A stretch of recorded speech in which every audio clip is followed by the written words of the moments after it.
நண்பர்களே, stock market பத்தி videos பார்க்கும்போது அல்லது நியூஸ் சேனல்ஸ்ல கேட்கும்போது மார்க்கெட் புல்லிஷா இருக்கு, பியர் மார்க்கெட் ஸ்டார்ட் ஆகுதுன்னு நிறைய பேர் பேசுவாங்க. ஆனா புல் மார்க்கெட்னா என்ன, பேர் மார்க்கெட்னா என்ன, இந்த ரெண்டு மார்க்கெட்ல இன்வெஸ்டர்ஸ் எப்படி பிஹேவ் பண்ணுவாங்க, இன்னைக்கு இந்த வீடியோல தமிழ்ல ஈஸியா புரிஞ்சுக்கலாம். நம்ம போர்ட்ஃபோலியோஸ் வழங்கும் இந்த முக்கியமான விழிப்புணர்வு வீடியோவை முழுமையாக பாருங்கள். முதலில் பில் மார்க்கெட்னா என்னன்னு பார்க்கலாம்.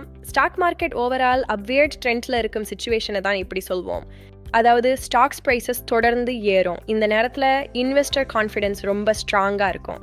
எக்கானமி நல்ல க்ரோத்தில் இருக்கும்போது கம்பெனிஸ் ப்ராஃபிட்ஸ் அதிகரிக்கும். இது ஒரு பாசிட்டிவ் என்வாயரன்மெண்ட். ஒரு எக்ஸாம்பிள் பாருங்க. நிஃப்டி 18,000 இருந்து 20,000, 20,000 இருந்து 22,000 இப்படி தொடர்ந்து மார்க்கெட் மேலே போயிட்டு இருந்தா அது ஒரு புல் மார்க்கெட் சிக்னலாக இருக்கலாம். இந்த நேரத்தில் என்ன நடக்கும் தெரியுமா? மக்கள் அதிகமாக இன்வெஸ்டிங் ஸ்டார்ட் பண்ணுவாங்க, புதிய இன்வெஸ்டர்ஸ் மார்க்கெட்டுக்கு வருவாங்க, சோஷியல் மீடியா ஃபுல்லாக பாசிட்டிவ் நியூஸ் இருக்கும். அதனால புல் மார்க்கெட்டில் எக்ஸைட்மெண்ட் ரொம்ப அதிகமாகவே இருக்கும்.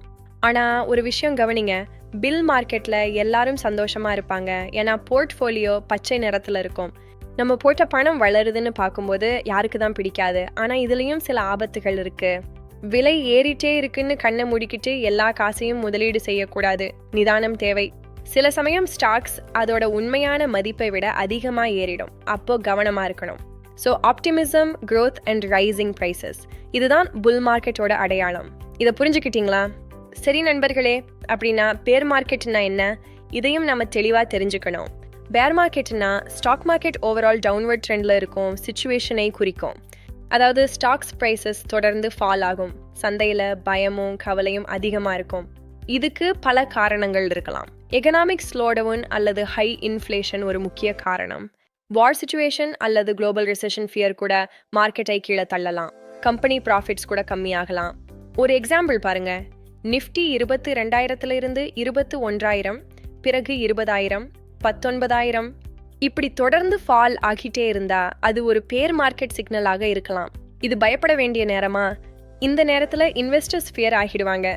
லாஸை பார்த்து பயந்து அவசரமாக பங்குகளை வித்துடுவாங்க. ஐயோ, மார்க்கெட் அவ்வளோதான், எல்லாம் முடிஞ்சிடுச்சுன்னு நினைப்பாங்க. ஆனால் நிஜத்தில் இது ஒரு வாய்ப்பு கூட. பெரிய முதலீட்டாளர்கள் என்ன செய்வாங்க தெரியுமா? நல்ல தரமான பங்குகளை மலிவான விலையில வாங்குவாங்க.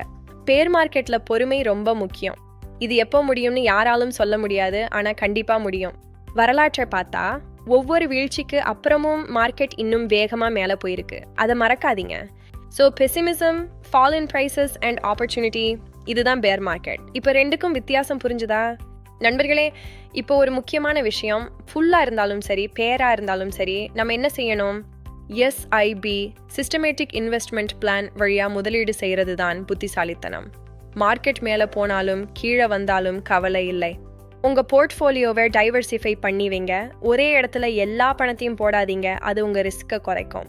முக்கியமாக எப்பவும் கற்றுக்க முயற்சி செய்யுங்க. நம்ம போர்ட்ஃபோலியோஸ் வீடியோக்களை தொடர்ந்து பார்த்தாலே போதும். வெல்த் கிரியேஷன்ங்கிறது ஒரு மாரத்தான் மாதிரி. பொறுமையாக ஓடினா தான் ஜெயிக்க முடியும். புல்லாக இருந்தாலும் பேராக இருந்தாலும் நாம தான் ஜெயிக்கணும். இன்னைக்கு bull market versus pier market பற்றி தெளிவாக பார்த்தோம். இந்த தகவல் உங்களுக்கு பயனுள்ளதாக இருந்திருக்கும்னு நம்புகிறேன். இந்த வீடியோ உங்களுக்கு யூஸ்ஃபுல்லாக இருந்தால் நம்ம சேனலையே ஃபாலோ பண்ணுங்க, லைக் அண்ட் கமெண்ட் பண்ணுங்க, கண்டிப்பாக சப்ஸ்கிரைப் பண்ணுங்க. இது நம்ம போர்ட்ஃபோலியோஸ். மீண்டும் அடுத்த வீடியோவில் சந்திப்போம். நன்றி, வணக்கம்.